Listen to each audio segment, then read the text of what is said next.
explored the dark, macabre side of Sussex's. Richard K. exposed Har Meg steal Netflix's £500 million.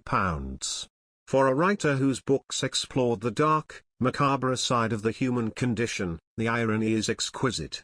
Netflix, the streaming giant whose bottomless pockets have helped keep Prince Harry and Meghan afloat in Californian luxury, has secured a deal for the entire catalogue of Roald Dahl's books. The contrast between the woke, right-and world of the oh-so-politically correct Sussexes and an author whose prejudiced and unpleasant personality flaws are impossible to ignore, are remarkable. The astonishing contract, said to be a little over £500 million, provides the streaming giant with rights to titles such as The BFG, Charlie and the Chocolate Factory and Danny the Champion of the World. It also illustrates the brutal reality of commercial expediency. This extraordinary windfall for the Dahl family, his granddaughter is the model Sophie Dahl, represents one of the most lucrative literary franchises since the Harry Potter stories. Certainly, it is the largest acquisition in Netflix's history and hands it a back catalogue of books that have sold close to 300 million copies globally. It will also enable the company to further exploit the Dahl archive through film and other spin-offs, as well as some lucrative merchandising opportunities. The deal does not just encompass the hugely popular children's titles but those lesser-known and more sinister adult stories that featured in the long-running ITV series Tales of the Unexpected. For behind the brilliant novels that over the decades have caught the imagination of children with their suspense and adventure was a hugely complex individual possessing some downright rotten characteristics.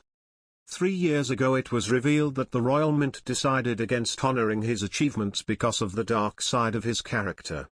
The suggestion that Dahl's image should be used was first mooted in 2014 but secretly rejected by a Bank of England subcommittee because of the writer's anti-Semitic views. A cursory look at some of his most popular fiction and you will find something to offend almost everyone. In the 60 years since the publication of James and the Giant Peach, for example, it has been lambasted for its racist content. A grasshopper character in one passage declares, "I'd rather be fried alive and eaten by a Mexican." The Oompa Loompas, in Charlie and the Chocolate Factory, were originally depicted as African pygmies. But after a series of exchanges with Eleanor Cameron, a white children's author who objected to the racist content, Dahl agreed to revise the book. In the 1974 edition, Oompa Loompas became long-haired, rosy-cheeked and white, hailing from the island of Loompaland.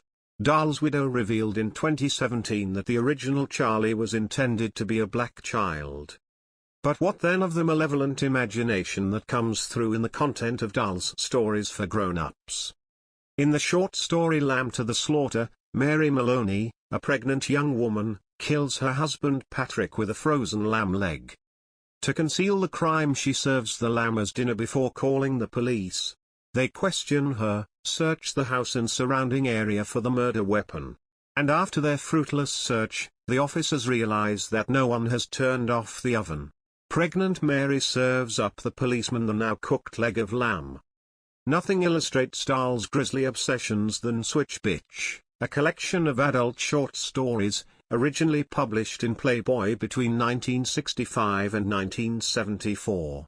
In each story, a major act of cunning, cruelty or hedonism underpins the sexuality. One of the main characters is Uncle Oswald, a male fantasy figure described as the greatest fornicator of all time. In the first story, Oswald is stranded in Cairo and spends the night with a Syrian businessman and his wife and daughter. A midnight liaison occurs and Oswald has to figure out who he actually spent the night with. In another story, two men spend the night with the other's wife, without either woman realizing. Today, there is something uncomfortable about such provocative nastiness, which makes the Netflix deal in the era of cancel culture all the more extraordinary.